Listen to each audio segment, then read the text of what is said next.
गौतम बुद्ध एक दिन एक घने जंगल में आए। यह जंगल बहुत ही प्राचीन और रहस्यमय था, जहां हर कदम पर एक नई कहानी छिपी हुई थी। जंगल के बीचों बीच एक डार्क गुफा थी। यह गुफा इतनी गहरी और अंधेरी थी कि इसके अंदर क्या है कोई नहीं जानता था। यह गुफा रहस्य से भरी हुई थी। इसके अंदर की दीवारों पर प्राचीन चित्र और शिलालेख थे जो इसकी प्राचीनता को दर्शाते थे। बुद्ध ने इस गुफा में जाने का डिसाइड किया।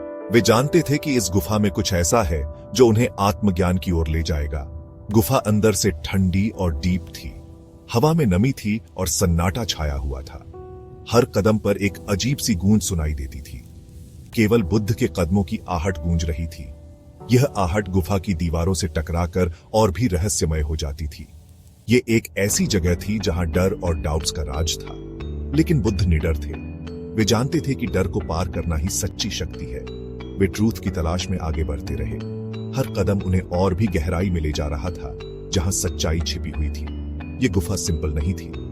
यह एक जटिल मेज की तरह थी, जहां हर मोड़ पर एक नई चुनौती थी। कहा जाता था कि इस गुफा में कई पावर्स छिपी है। कुछ लोग मानते थे कि यहाँ अदृश्य शक्तियां निवास करती हैं। कुछ लोग इसे शापित मानते थे, तो कुछ इसे पवित्र। इस गुफा के बारे में कई कहानियां प्रचलित थीं, लेकिन बुद्ध इन बातों से बेपरवाह थे। वे जानते थे कि सच्ची शक्ति और ज्ञान हमारे अंदर ही होते हैं। वे जानते थे कि ट्रू पावर हमारे अंदर ही होती है। यह गुफा उनके लिए एक साधना स्थल बन गई थी। यह गुफा एक चैलेंज थी, एक टेस्ट। यह एक ऐसी जगह थी जहां बुद्ध अपने अंदर की शक्तियों को पहचान सकते थे। यह एक ऐसी जगह थी जहां बुद्ध खुद का सामना कर सकते थे। यहां वे अपने डाउट्स और फियर्स को दूर कर सकते थे। और यही तो वे चाहते थे। वे इस गुफा में आत्मज्ञान की प्राप्ति के लिए आए थे और अंततः उन्होंने इसे पा लिया। जंगल गूंज रहा था स्टोरीज से। हर पेड़, हर पत्ता एक कहानी कहता था। लोगों ने इस गुफा के बारे में अजीबोगरीब बातें सुनी थीं। कुछ ने कहा कि वहां से अजीब आवाजें आती हैं। कुछ ने कहा कि गुफा में ईविल स्पिरिट्स रहती हैं। और कुछ ने कहा कि वहां एक खजाना छुपा है। कुछ ने कहा कि यह एक एंशिएंट अर्शी का घर था। ऋषि जो ध्यान में लीन रहते थे। बुद्ध के डिसाइपल्स चिंतित थे।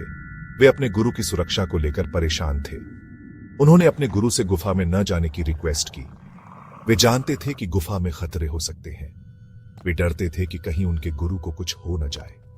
उनकी चिंता जेन्युइन थी। उनकी चिंता स्वाभाविक थी। लेकिन बुद्ध ने उन्हें शांत किया। लेकिन बुद्ध शांत रहे। उन्होंने अपने मन की शांति को बनाए रखा। उन्होंने अपने डिसाइपल्स को समझाया, डर एक इल्यूजन है, ट्रूथ का नहीं। हमें अपने डर का सामना करना चाहिए। उन्होंने कहा कि असली पावर डर पर जीतने में है, न कि उससे भागने में। सच्ची शक्ति साहस में है। बुद्ध का कॉन्फिडेंस स्ट्रांग था। वे अपने मिशन के प्रति दृढ़ थे।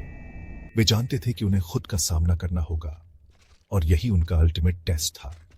वे जानते थे कि ट्रूथ का रास्ता डार्कनेस से होकर जाता है और वे उस डार्कनेस का सामना करने के लिए तैयार थे।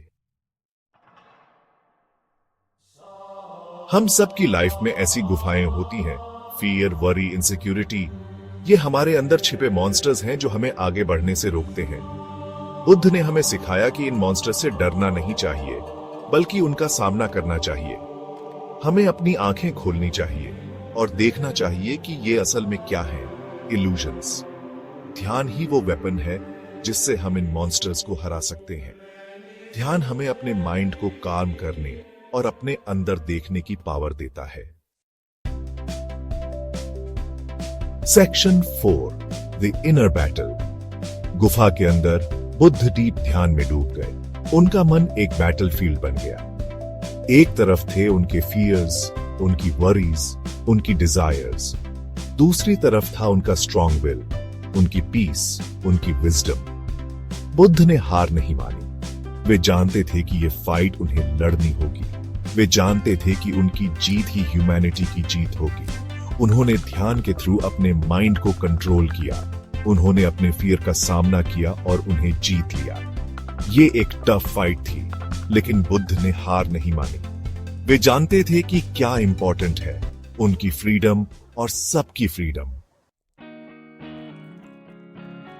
Section 5, enlightenment. धीरे धीरे गुफा के डार्कनेस को चीरते हुए एक लाइट दिखाई दी। ये कोई नॉर्मल लाइट नहीं थी, ये नॉलेज की लाइट थी, लव की लाइट थी, काइंडनेस की लाइट थी। ये बुद्ध के माइंड की लाइट थी जो अब पूरी तरह से जाग चुका था। बुद्ध ने एनलाइटमेंट पा लिया था। वे अब सिद्धार्थ गौतम नहीं थे, वे अब बुद्ध थे, जागृत, एनलाइटेंड, फ्री। बुद्ध का मन अब काल्म था, जैसे स्टिल पानी। उन्होंने लाइफ के सीक्रेट्स जान लिए थे, उन्होंने सैडनेस का रीजन जान लिया था और उससे फ्रीडम का रास्ता भी। Section 6, sharing the wisdom. Buddha गुफा से बाहर निकले। उनका फेस पीस और लव से चमक रहा था। उनके डिसाइपल्स उनका ईगरली वेट कर रहे थे। उन्होंने अपने गुरु में एक चेंज देखा। वे पहले से ज्यादा काम, ज्यादा लविंग और ज्यादा पावरफुल लग रहे थे। बुद्ध ने अपने डिसाइपल्स को अपने एक्सपीरियंस के बारे में बताया। उन्होंने उन्हें सैडनेस से फ्रीडम का रास्ता दिखाया, अष्टांगिक मार्ग। उन्होंने उन्हें लव, काइंडनेस और नॉलेज की इंपॉर्टेंस बताई। बुद्ध की टीचिंग्स ने उनके डिसाइपल्स को इंस्पायर किया। उन्होंने अपने गुरु के दिखाए रास्ते पर चलने का प्रॉमिस किया। वे दुनिया में जाकर बुद्ध के मैसेज को फैलाने लगे। Section 7, a new journey begins. लेकिन बुद्ध का जर्नी यहीं खत्म नहीं हुआ, यह तो बस शुरुआत थी। उन्होंने अपने डिसाइपल्स से कहा, एक मिस्टीरियस पहाड़ है जो इस जंगल के उस पार है, गैप 2S। यह पहाड़ रहस्यों से भरा हुआ है और इसके शिखर पर पहुंचने के लिए हमें एक लंबी यात्रा करनी होगी। उनकी आवाज गूंज उठी। इस पहाड़ पर एक एंशिएंट मंदिर है जहां एनलाइटनमेंट की एक बुक रखी है। यह पुस्तक हमें सच्चे ज्ञान की ओर ले जाएगी और हमारे जीवन को बदल देगी। बुद्ध की आंखों में एक नया डिटर्मिनेशन था। उनकी दृष्टि में एक नई चमक थी जो उनके अटूट विश्वास को दर्शाती थी। उन्होंने अपने डिसाइपल्स की तरफ देखा। उनका फेस शांत और इंस्पायर्ड था। वे सभी इस नए सफर के लिए तैयार थे। हमें उस बुक को ढूंढना है, उन्होंने कहा, और दुनिया के साथ उसका नॉलेज शेयर करना है। यह हमारा कर्तव्य है कि हम इस ज्ञान को सभी तक पहुंचाएं। और ऐसे बुद्ध और उनके डिसाइपल्स इस न्यू जर्नी पर निकल पड़े।